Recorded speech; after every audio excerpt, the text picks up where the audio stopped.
दोस्तों स्वागत है आप सभी का हमारे YouTube चैनल पे। आज हम सॉल्व करेंगे ग्रुप डी का पिछला पेपर पार्ट नंबर 5वां। और इससे पहले हम 4 पार्ट्स करवा चुके हैं। ये जो नई प्लेलिस्ट है इसमें 4 पार्ट, और इसके पहले जो दूसरी प्लेलिस्ट है उसमें हम बहुत सारे पार्ट करवा चुके हैं, यानी कि 50 से ज़्यादा पार्ट्स हो चुके हैं।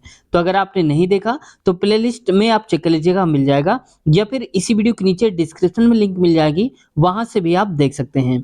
दोस्तों करंट अफेयर का कोई क्वेश्चन आएगा तो उसको अपडेट करके हम 2024 और 25 के हिसाब से बताएंगे। इससे आपकी करंट अफेयर भी अपडेट होते जाएगी, और साथ ही चित्रों के माध्यम से भी हम समझेंगे। अगर कोई क्वेश्चन चित्र वाला है तो उसके माध्यम से भी हम समझेंगे। तो वीडियो बहुत इंपॉर्टेंट होने वाली है। अगर आप शुरू से लेकर अंत तक वीडियो को देख लेते हैं तो काफी कुछ आज आप सीखने वाले हैं। तो ये रियल क्वेश्चन पेपर है, बताएंगे कौन से शिफ्ट का कौन सा क्वेश्चन पेपर आज हम सॉल्व कर रहे हैं। तो उम्मीद है दोस्तों चैनल को सब्सक्राइब कर लिया होगा, और नहीं किया तो आपसे रिक्वेस्ट है चैनल को सब्सक्राइब कर लीजिए, साथ ही बेल आइकन भी दबा लीजिए, ताकि जब भी हमारी वीडियो आए आपके पास नोटिफिकेशन पहुंच जाए और आप वीडियोज को सबसे पहले देख पाएं। आज का पेपर हम सॉल्व करेंगे दोस्तों ग्रुप डी का, जो आप देख रहे होंगे, और ये 6 अक्टूबर 2022 को पूछा गया था, जो कि लेटेस्ट क्वेश्चन पेपर है। और ये दोपहर की शिफ्ट 1:15 से 2:15 के बीच में हुआ था। लेवल 1 आप देख सकते हो ग्रुप डी का पेपर। इसको आज हम सॉल्व करेंगे। क्वेश्चन है, यदि a बराबर 0.29 बार भागे 0.32 बार इंटू में 0.2 बार ऐसे करके लिखा है, तो a का मान हमें ज्ञात करना है। तो देखो सबसे पहले अगर आपको बार हटाना आ गया तो आप आसानी से इसको कर पाओगे। जैसे देखो मैं आपको बेसिक से बता दूं कि अगर 0.29 बार है तो अब सबसे पहले वो लिख लो जो पॉइंट के बाद नंबर लिखा है। तो क्या लिखा है 29, तो आप लिख लो 29। माइनस करना है आपको। ये माइनस कब करेंगे आप, जब यहाँ पर बार नहीं लगा होगा। तो देखो बार दोनों नंबर पे लगा, इसलिए हम -0 ही करते हैं, यानी कि लिखने का कोई फायदा नहीं है। लेकिन दूसरे वाले को मैं एग्जांपल लेता हूं ताकि आपको बेहतर समझ में आए। 0.32 इसमें एक में बार है, तो अब हम क्या करेंगे, ये तो नंबर लिखेंगे जैसे इसमें लिखा था 29, ठीक है। इसका माइनस करेंगे। माइनस हम करते हैं वो नंबर जिसके ऊपर बार नहीं लगा। जैसे बार 3 के ऊपर नहीं लिखा, केवल 2 के ऊपर है, तो 3 के ऊपर नहीं बार है, तो बस 3 को घटा दो। नीचे क्या करना है, हमको यहाँ पर लिखना है जितने अंकों के ऊपर बार लगा है। जैसे देखो यहाँ पर लिखा था 32 बार, तो एक अंक के ऊपर बार है तो 1 9 लिख लो।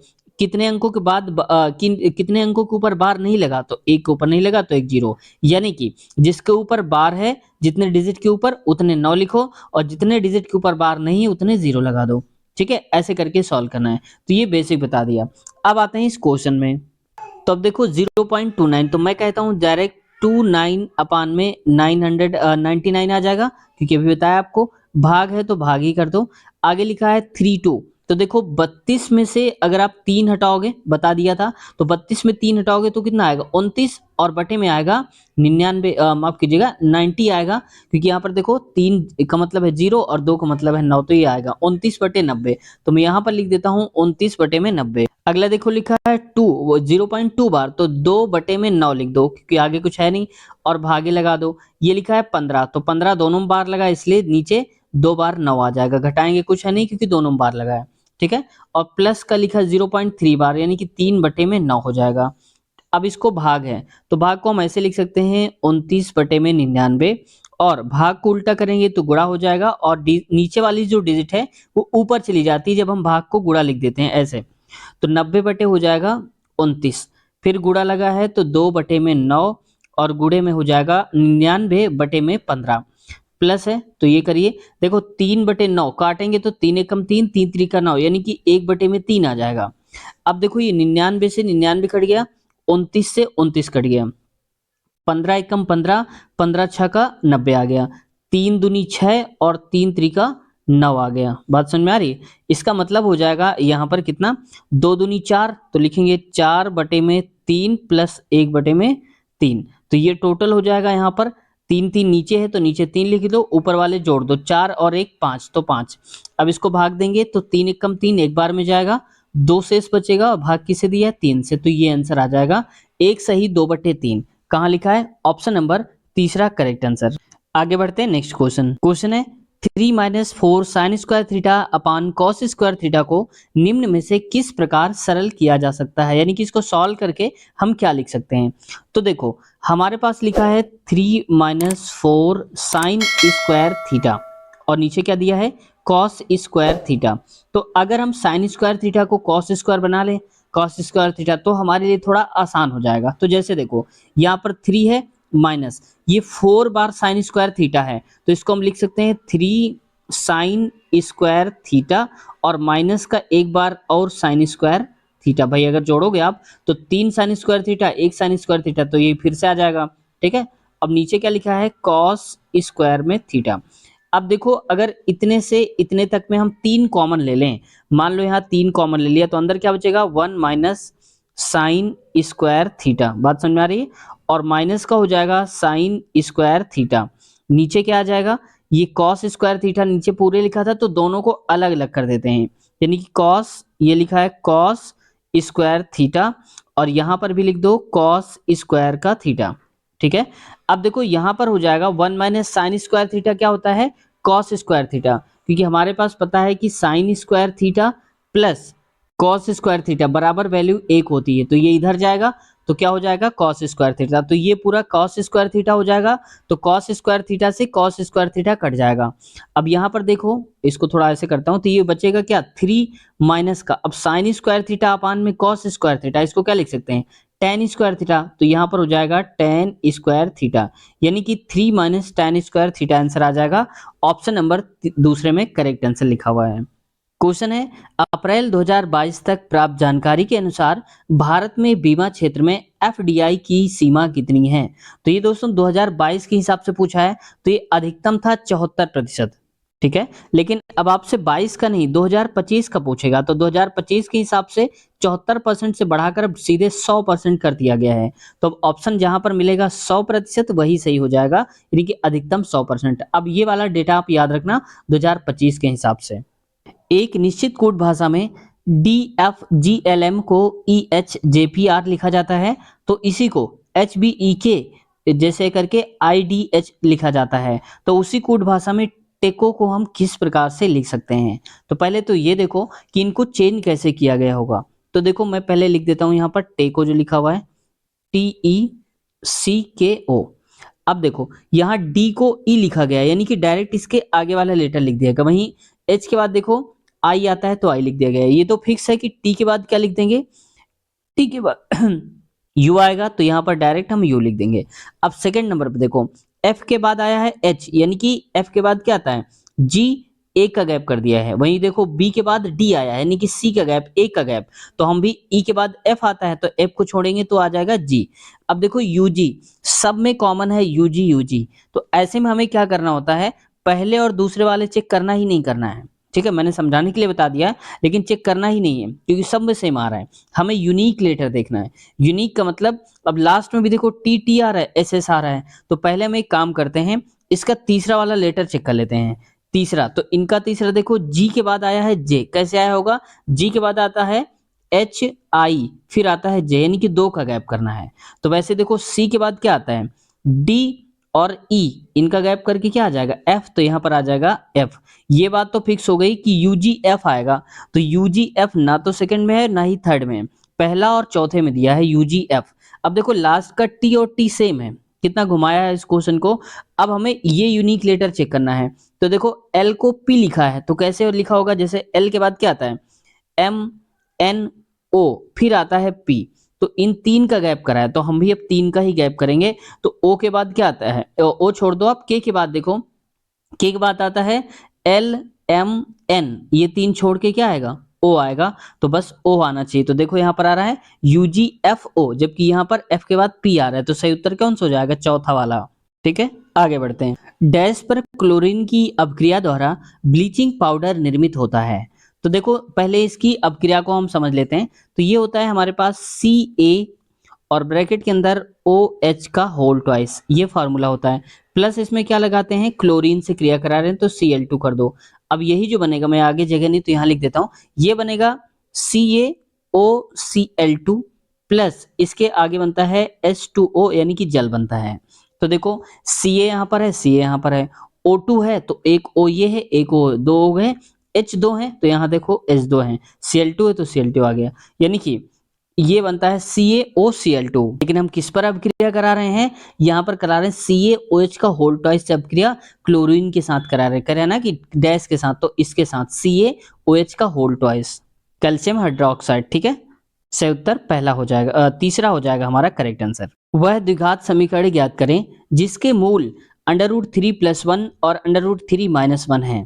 तो देखो सबसे पहले तो हम इनके मूलों को सही कर लेते हैं। हमें पता है कि मूलों का योग जरूरत पड़ेगी, क्योंकि समीकरण बनाने पर हमारे पास क्या होता है, x square minus alpha plus beta, alpha beta मतलब मूलों के योग हैं, इंटू में एक्स, और प्लस का होता है अल्फा बीटा बराबर में 0, ये फार्मूला होता है। तो अल्फा प्लस बीटा चाहिए हमको, तो अल्फा प्लस बीटा का मतलब क्या है, इन दोनों को हमें जोड़ना है। तो मैं डायरेक्ट हम वैल्यू ही निकाल लेंगे अल्फा और बीटा की। तो देखो √3 और √3 तो कितना हो जाएगा, 2√3, और +1 - 1 कट जाएगा तो इतना ही बचेगा।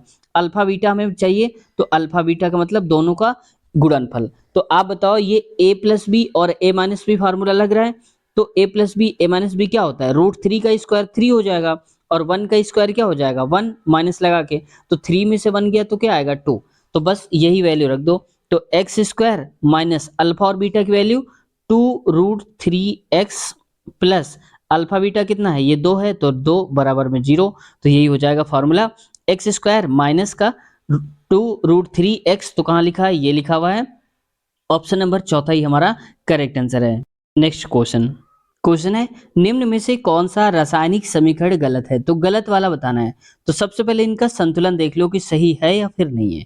देखो CO एक कार्बन है एक ऑक्सीजन है, यहाँ पर देखो कार्बन एक है ऑक्सीजन एक है, लेकिन हाइड्रोजन 2 है यहाँ पर देखो, लेकिन हाइड्रोजन यहाँ भी तो 2 है, तो ये तो ठीक लग रहा है। अगला देखो 2 mg कितने हैं, 2, यहाँ पर भी mg 2 mg है तो 2 mg है। फिर देखो यहाँ पर ये O है, इसको O कर लीजिए, ऑक्सीजन है, तो O2 O2 है, तो देखो 2 का मल्टीप्लाई 2 mg में होगा, और 2O तो 2 है, ये भी सही है, ठीक है, दोनों ही सही। अगला देखो कार्बन मोनोऑक्साइड CO, और यहाँ पर देखो CO एक एक है, Ca और O भी, तो यहाँ पर देखो C एक है O एक है, लेकिन H कितने हैं, 2 दूनी 4, तो यहाँ पर भी H एक ये हो गया और 3 H ये हो गए 4, तो ये भी सही लग रहा है हमको। तो बस जब 3 सही लग रहे हैं तो हमें चौथा को टिक करना ही पड़ेगा, यानी कि बिना चेक करे ही हम चौथा में टिक लगा देंगे। फिर भी मैं आपको समझा देता हूँ। F कितना है, Fe3, तो यहाँ देखो Fe3 है। ऑक्सीजन कितना है, ये हो जाएगा 4 का मल्टीप्लाई 4, इसमें भी होगा तो 4O हो जाएगा, यहाँ देखो 4O आ रहा है, प्लस 2H2O, ए 2H2 यानी कि हाइड्रोजन कितने हो गए, 2 दूनी 4, 4 हाइड्रोजन, यहाँ पर देखो हाइड्रोजन कितने हो गए, 4 दूनी 8, 8 हाइड्रोजन हो रहे हैं, जबकि यहाँ पर 4 हो रहे हैं, मतलब यहाँ पर क्या होना चाहिए था, 4 से मल्टीप्लाई होना चाहिए था, ठीक है। तो बस यही गलत है, ऑप्शन नंबर इसका पहला ही वाला, ठीक है दोस्तों। तो आप देख लेंगे, लेकिन देखो यहाँ पर आंसर में चौथा दिया गया था, लेकिन मेरी समझ में नहीं आया कि चौथा क्यों दिया गया है। आप लोग बताना जरा कि आपके हिसाब से क्या आंसर होना चाहिए था, ठीक है। भारतीय नागरिकों द्वारा ट्रांसलेशन रिसर्च को मान्यता देने, प्रोत्साहित करने और समर्थन करने के लिए विज्ञान एवं प्रौद्योगिकी विभाग यानी कि DST भारत सरकार द्वारा शुरू की गई फेलोशिप का नाम क्या है। तो ये है दोस्तों Abdul Kalam technology innovation national fellowship. Option इसका पहला ही करेक्ट आंसर है, लेकिन ये क्वेश्चन अब आपसे नहीं पूछा जाएगा, इसलिए इस पे ज्यादा ध्यान देने की जरूरत नहीं है। जब चालक की चुंबकीय क्षेत्र के अंतर्गत गतिमान होता है तो प्रेरित धारा की दिशा डैश द्वारा ज्ञात की जाती है। यानी कि जब चालक जो होता है चुंबकीय क्षेत्र के अंतर्गत होता है, गतिमान होता है, तो हम धारा की दिशा कैसे ज्ञात कर सकते हैं, तो फ्लेमिंग के दाएं हाथ के नियम के अनुसार ज्ञात कर सकते हैं, चौथा ऑप्शन, ठीक है। अब इसको देखते हैं फिगर के माध्यम से, फिर समझते हैं। तो ये फ्लेमिंग के बाएं हाथ का नियम, माफ कीजिएगा राइट हैंड का नियम है, ठीक है। देखो अगर हम इस प्रकार से तीनों उंगलियों को लंबवत फैलाएं, तो अंगूठा जो होता है ये गति की दिशा को दिखाता है, और ये जो होती है उंगली, ये क्या दर्शाती है, चुंबकीय क्षेत्र को दर्शाती है, और यहीं पर ये करंट यानी कि धारा को दिखाती है, ठीक है। तर्जनी उंगली फील्ड को दिखाती है, चुंबकीय क्षेत्र को, और ये जो माध्यमा उंगली होती है ये धारा को दिखाती है, और ऊपर वाला मोशन यानी कि गति को दिखाता है। निम्न में से कौन वर्ष 2021 में जीवन पर्यंत उपलब्धि के लिए द्रोणाचार्य पुरस्कार से सम्मानित किए गए 5 कोचों में से एक हैं।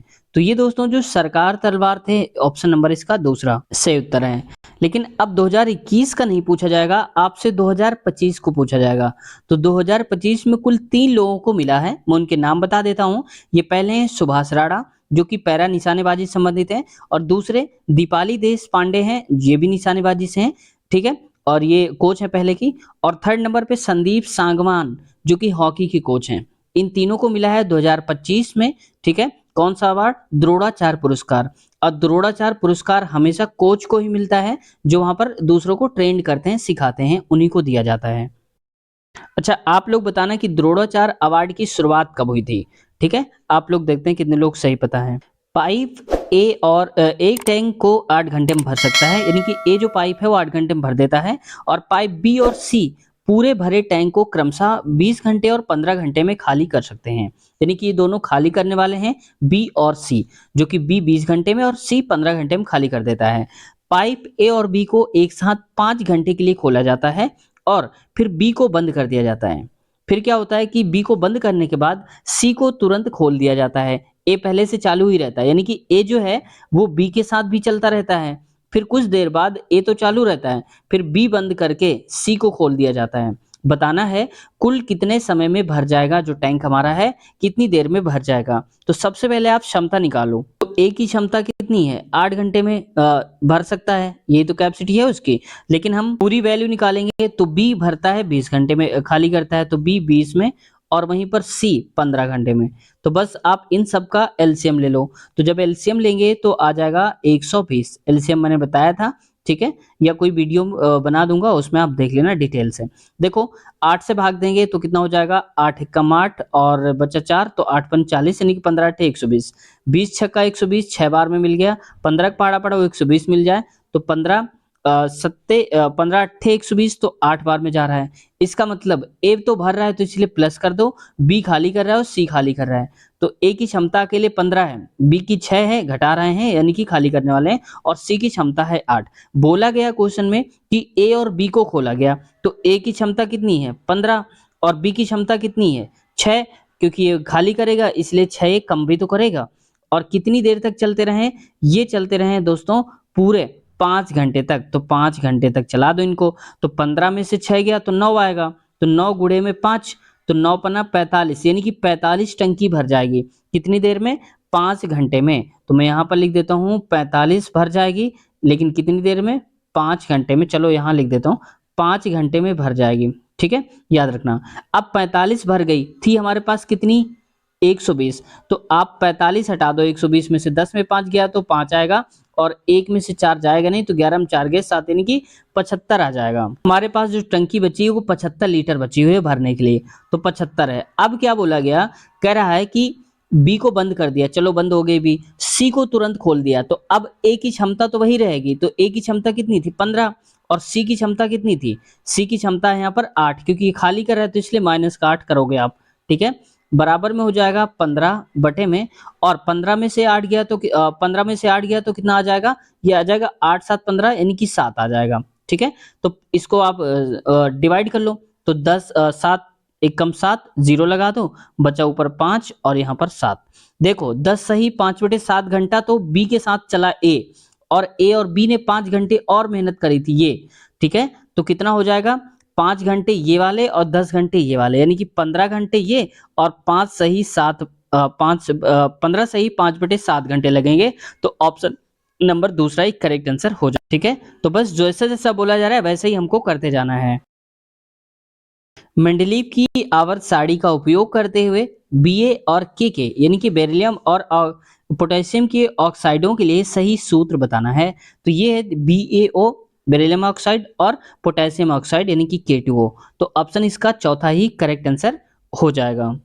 ऑक्सीजन की मदद से पायरुवेट का विघटन डैश में होता है, तो ये होता है दोस्तों माइटोकॉन्ड्रिया में। तो ऑप्शन इसका तीसरा करेक्ट आंसर है, ठीक है। नेक्स्ट क्वेश्चन है, एक निश्चित संख्या में व्यक्ति एक पंक्ति में उत्तर की ओर मुख करके बैठे हैं, यानी कि सभी का मुंह, अगर मैं लाइन मान लूं और इधर की तरफ मुंह है उत्तर की तरफ सभी का, अब पता नहीं कि कितने लोग हैं, ठीक है।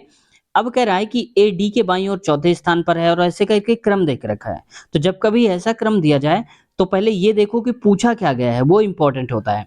कह रहा है पंक्ति में कोई अन्य व्यक्ति नहीं है, तो बैठे हुए व्यक्तियों की कुल संख्या, यानी कि टोटल कितने लोग बैठे हैं पंक्ति में, हमें ये बताना है। बात फिक्स है। अब चलो इनको रखते हैं जैसा जैसा बोला जा रहा है। अब क्वेश्चन में कह रहा है ए डी के बाईं ओर चौथे स्थान पर है, तो अगर मैं इधर को बाईं मारता हूं इधर को दाएं मानता हूं, इस प्रकार से हम करेंगे।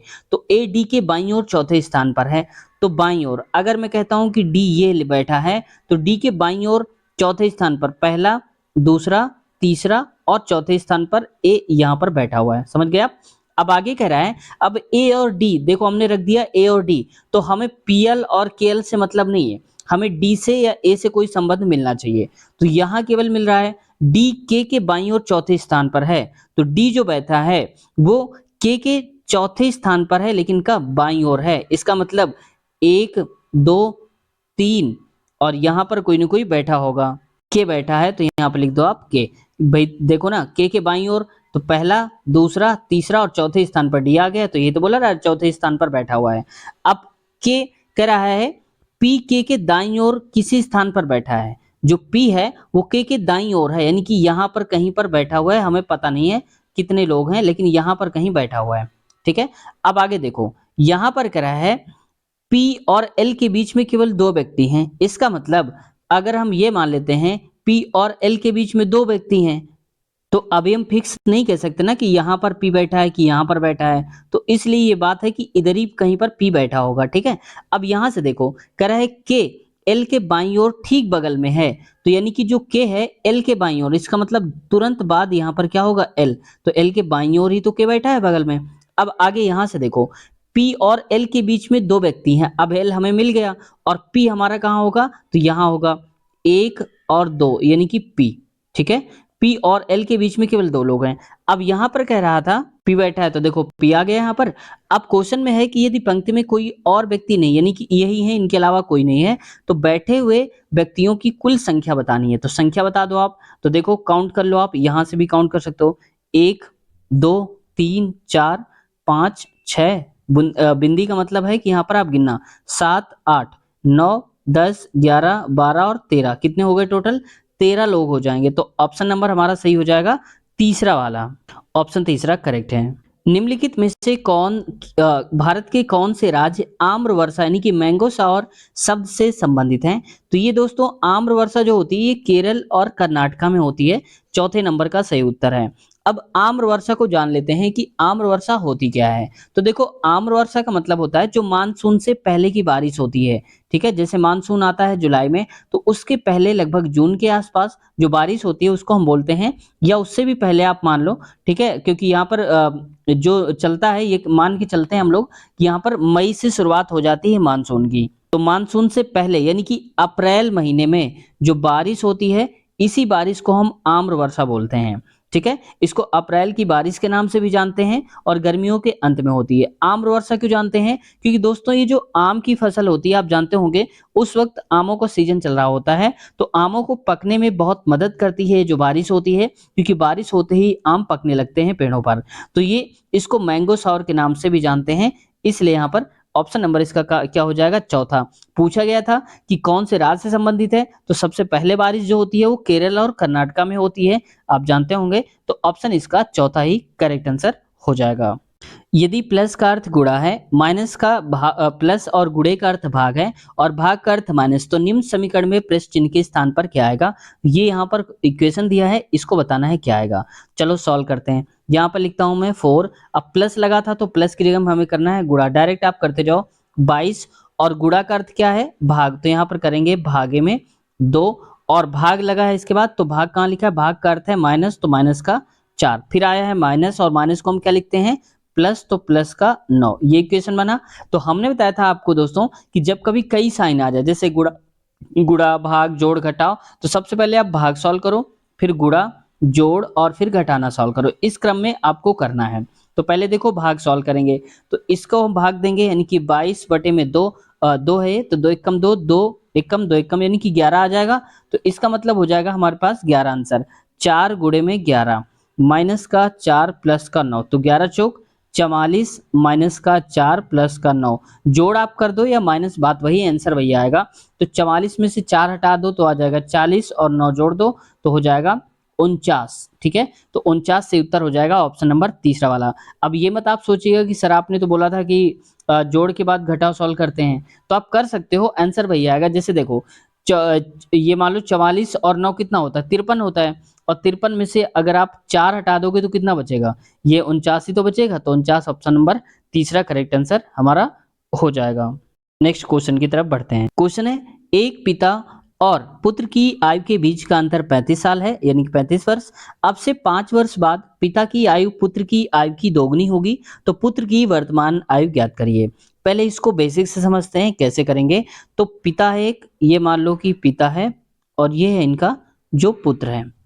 अब कह रहा है कि 35 साल का अंतर है, तो आप बताओ पिता हमेशा बड़े होते हैं, तो अगर पुत्र 1 साल का होगा तो पिता इनके x प्लस 35 होंगे, क्योंकि 35 साल का अंतर तभी तो आएगा जब ये बड़े होंगे। और कह रहा है 5 साल बाद अगर ये x प्लस 35 है, तो आप बताओ 5 साल बाद कितने को हो जाएगा। तो 5 आप यहाँ पर जोड़ दोगे, मैं नीचे डायरेक्ट कर देता हूँ। 35 में 5 जोड़ के तो x प्लस का 40 हो जाएगा, और यहाँ पर x था तो x प्लस का 5 हो जाएगा, क्योंकि 5 साल जोड़ रहे हैं। बाद की पूछे तो प्लस और पहले का पूछे तो माइनस करना है।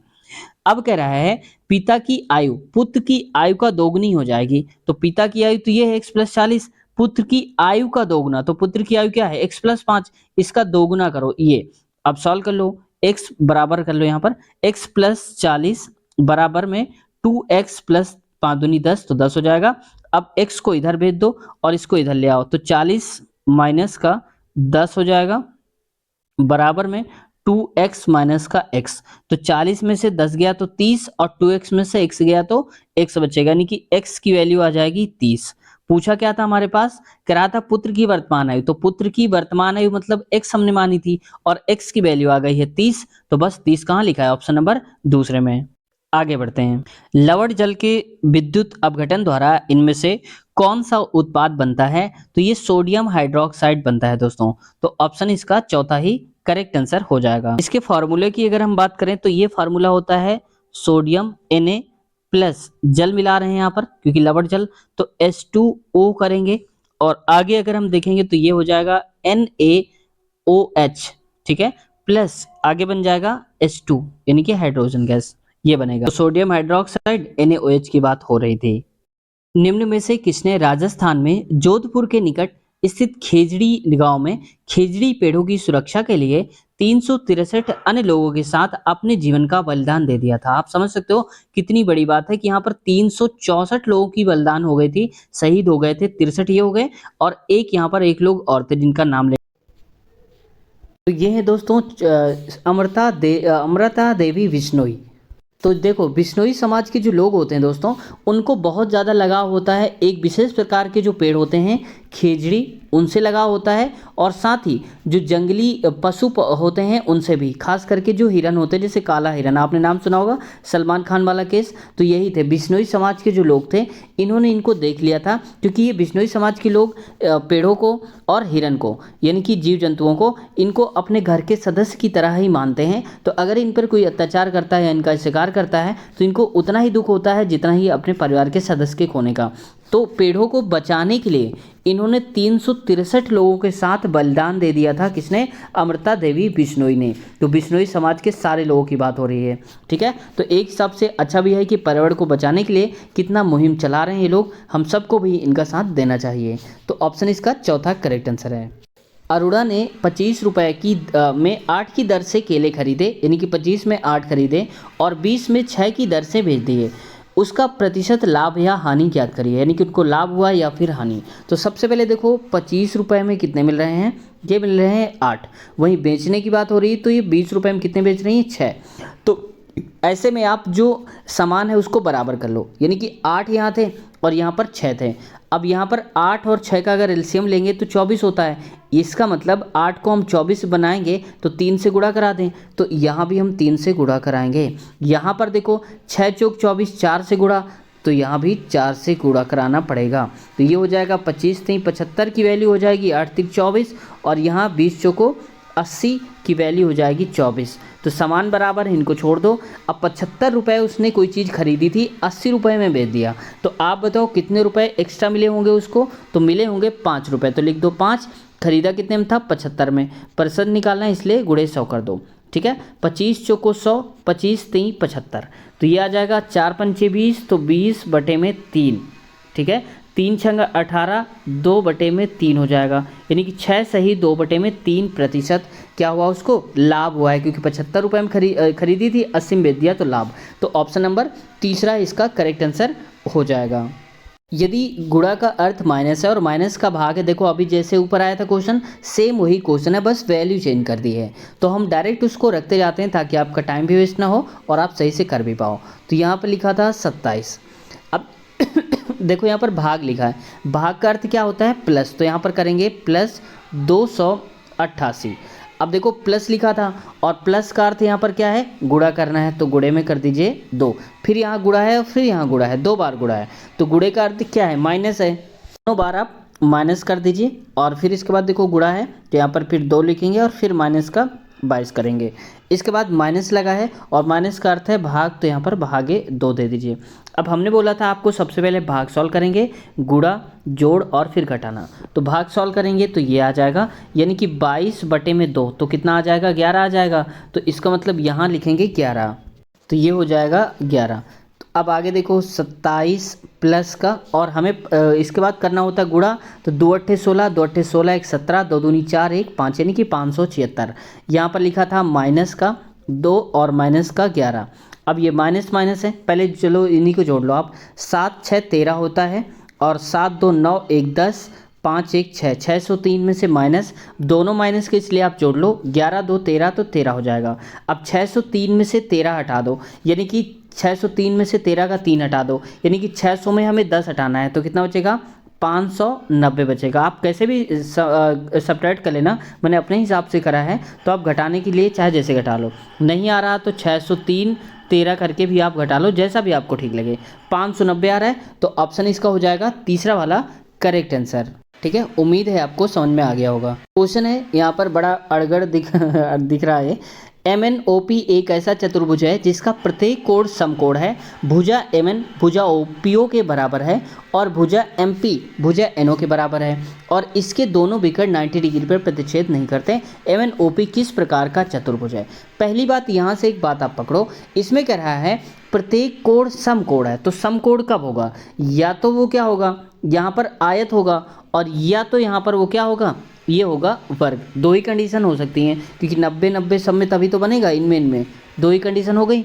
अब आगे पढ़ते हैं कि आयत है कि वो वर्ग है। आगे देखो कह रहा है कि MN जो भुजा है, पहले मैं अगर ये मान लेता हूँ, थोड़ा दूर बनाता हूँ, ये समझ लो आप। कह रहा है कि MN भुजा PO के बराबर है और MP भुजा NO के बराबर है। इसका मतलब कि दो भुजाएं दूसरे के बराबर हैं, लेकिन सारी भुजाएं अगर सेम होंगी तो वर्ग होगा, और यहाँ सारी भुजाएं सेम दिया नहीं है, तो ये वर्ग तो हट गया। हमारे पास क्या बचा? आयत बचा हमारे पास। देखो यहाँ से मैं लिख देता हूँ M, यहाँ पर MNO और P। अब कह रहा है कि MN भुजा, यानी कि ये वाली जो भुजा है PO के बराबर है, तो देखो PO के बराबर हो रही है। अब अगला कह रहा था MP भुजा NO के बराबर है, तो MP भुजा ये है, ये वाली भुजा NO के बराबर, देखो ये हो रही बराबर। तो इसका मतलब आमने सामने की भुजाएं बराबर हैं। तो बस ये कैसा है फिगर? तो आयताकार है, इनकी आयत हो जाएगा इसका दूसरा उत्तर। आगे बढ़ते हैं। नीचे दी गई तालिका में एक स्कूल में वर्ष 2002 से 6 तक 3 विज्ञान प्रयोगशालाओं में रसायनों का उपयोग लीटर में प्रदर्शित किया गया है। यानी कि ये 3 अलग अलग रसायन प्रयोगशालाएं हैं, जीव विज्ञान, भौतिक और रसायन है। साल कौन से साल में हुआ? 2002 में ये हुआ है, 3 में ऐसे करके दिया है। तालिका का अध्ययन करिए, कर लिया मान लो अध्ययन, और पूछे गए प्रश्न का उत्तर दीजिए। तो देखते हैं। देखो कह रहा है 2002 से 2006 तक जीव विज्ञान की प्रयोगशाला में रसायनों के कुल उपयोग लीटर में, रसायन शास्त्र की प्रयोगशाला में रसायनों के कुल उपयोग लीटर में अनुपात बताना है। तो पहले जीव विज्ञान वाला टोटल कर लो, कितना है कुल, यानी कि इतना जीव विज्ञान का टोटल कर लो, और फिर रसायन शास्त्र यानी कि इसका टोटल कर लो। बस अनुपात बता देना है आपको, बस यही करना है इसमें। चलिए जोड़ना शुरू करते हैं आपके सामने। तो देखो 2 1 3 7 3 10 और 1 11 3 14, यानी कि 4 हो जाएगा। एक बचा हमारे पास, तो 5 8 13 13 एक वो ले लो, 14 हासिल जो लगा था, 14 6 20 20 9 हो जाएगा 29, और 29 9 हो जाएगा 38, यानी कि 384। अनुपात लगा दो। अब इसका टोटल कर लो, 7 1 8 और 8 7 15, 15 9 हो जाएगा यहाँ पर 24, और 24 2 26, यानी कि 6 2 बचेगा। आगे देखो 5 4 9 और 9 5 14, 14 6 20 7 27, 27 2 29, यानी कि ये 29 हो जाएगा। अब इसको काट सकते हैं 4 से, क्योंकि अंतिम 2 डिजिट 4 से कट रहे हैं। तो 4 नहीं 36, 2 बचेगा, 4 6 24, अनुपाते में 4 7 28, 4 चौक 16। फिर ये कट रहा है, 2 से काट दो, ये हो जाएगा 2 चौके 8, 2 अट्ठे 16, और 2 3 6 2 7 14, यानी कि 48 अनुपात में 37 आएगा। तो कहाँ लिखा है 48 अनुपात 37, ऑप्शन तीसरा ही करेक्ट आंसर हमारा हो जाएगा। दोस्तों हमने कवर कर लिए हैं 25 तक के क्वेश्चंस इस पेपर में, और आगे वाले क्वेश्चंस कवर करेंगे हम नेक्स्ट पार्ट में। थोड़ा वीडियो लंबी हो जाती है इसलिए, और अगले पार्ट की लिंक आपको इसी वीडियो के नीचे डिस्क्रिप्शन में मिल जाएगी, लिखा होगा अगला पार्ट, उस पर क्लिक करते ही आप अगला पार्ट देख पाएंगे। दोस्तों आज की वीडियो कैसी लगी कमेंट सेक्शन में ज़रूर बताइएगा। साथ ही हम बहुत सारे पार्ट्स करवा चुके हैं प्रीवियस ईयर एनटीपीसी के भी और ग्रुप डी के भी, और दोनों की अलग अलग प्लेलिस्ट हमने बना दिया है। तो अगर आप देखना चाहते हैं तो वहाँ से देख लीजिएगा, या फिर दोनों की ही लिंक एक वीडियोस की, एनटीपीसी का पार्ट 1 की लिंक और ग्रुप डी की पार्ट 1 की लिंक इसी वीडियो के नीचे डिस्क्रिप्शन में दे देंगे, वहां से भी आप क्लिक करके डायरेक्ट उन वीडियोस तक पहुंच सकते हो। साथ ही दोस्तों रेलवे के इंटरव्यू की आप लोगों को एक क्वेरी रहती थी कि सर रेलवे का इंटरव्यू लीजिए, क्या सैलरी होती है, कितने घंटे काम होता है, तो ये सब कुछ जानने के लिए हम वहाँ पर ग्राउंड पे गए और उस वीडियो को हमने अपलोड भी किया है। तो रेलवे इंटरव्यू के नाम से जो प्लेलिस्ट है उसमें आप देख लीजिएगा, सारी वीडियोज़ आपको वहाँ से मिल जाएंगी। दोस्तों अगर चैनल पसंद आया है तो आपसे रिक्वेस्ट है चैनल को सब्सक्राइब कर लीजिए, साथ ही बेल आइकन भी दबा लीजिए, ताकि जब भी हमारी अगली वीडियो आए आपके पास नोटिफिकेशन पहुंच जाए और आप वीडियो को सबसे पहले देख पाएँ। तो उम्मीद है अगर किसी भी प्रकार का कोई क्वेश्चन है, डाउट है, तो आप लोग कमेंट करिए, आपका रिप्लाई देने की पूरी कोशिश करते हैं। तो नीचे डिस्क्रिप्शन में लिंक है अगले पार्ट की, क्लिक करिए। फिर मिलते हैं अगले पार्ट में, अपना ख्याल रखिए, टेक केयर, बाय बाय।